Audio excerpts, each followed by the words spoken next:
The mid-range segment is very competitive, says car tester Emanuel Schaefer, especially the station wagons. Many renowned German manufacturers offer such a vehicle, like the Audi A4, BMW's 3 Series, Opel's Insignia, the Ford Mondeo, and so forth. That makes it tough for foreign brands like the Toyota Avensis. Last year, sales of the Avensis didn't even reach 4,000 in Germany. Compare that with VW, which can sell that many cars in 2 weeks. So the question is whether the Toyota Avensis is rightly avoided or an insider tip.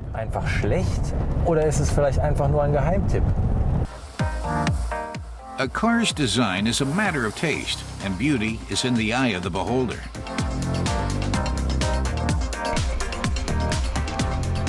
The Toyota Avensis Touring Sports offers a choice of 2 gasoline and 2 diesel engines. We're testing the most powerful diesel, with 2 liters displacement and 105 kilowatts of power. This engine accelerates the station wagon to 100 in 9.8 seconds. Top speed is 200 kilometers an hour. Emanuel says Toyota developed the Avensis engines in collaboration with BMW, but Toyota doesn't offer an engine with more than 110 kilowatts or 150 horsepower. That's where other cars in the segment, like Mazda, are just starting out. A 130 kilowatt engine used to be offered for the Avensis, but Toyota retired it. It was purchased so rarely that it wasn't worth producing.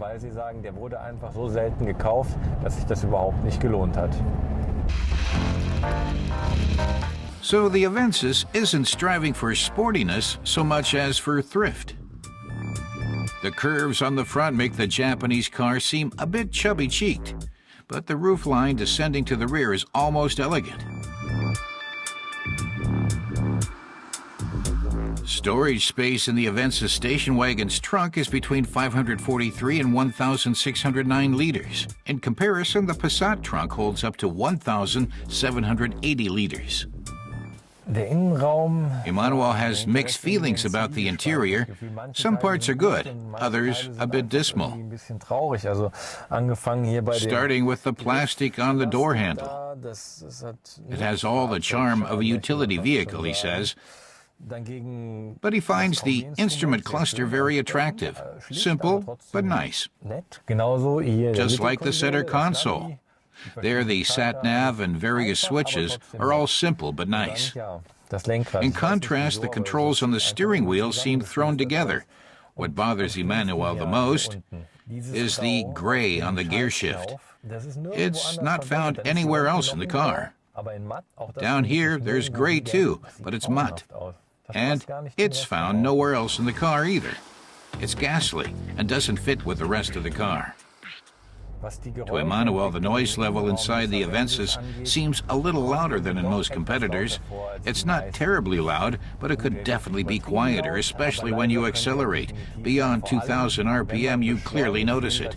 But the engine needs those revs to really get any power. Nothing's lacking in the Avensis when it comes to safety. A pre-collision system, lane departure alert, automatic high beam assistant, and many other systems simplify and protect the drivers' and passengers' lives. Road sign assist warns the driver when he exceeds the speed limit. It's all subsumed under the title Safety Sense, and that's standard equipment in all equipment lines. After spending a day in the Avensis, Emanuel says he understands why it sells so poorly. The design is polarizing. Not everyone likes it. Apparently, most people don't like it. The entry-level price, a bit above 24,000 euros in Germany, is lower than most other cars in the segment, but for just 1,600 euros more, you get an Opel Insignia, and for another 2,000, you arrive at the VW Passat. And both of them have a much better design and more storage space, making them more practical for everyday use. Mehr Kofferraumvolumen und sind entsprechend praktischer für den Alltag.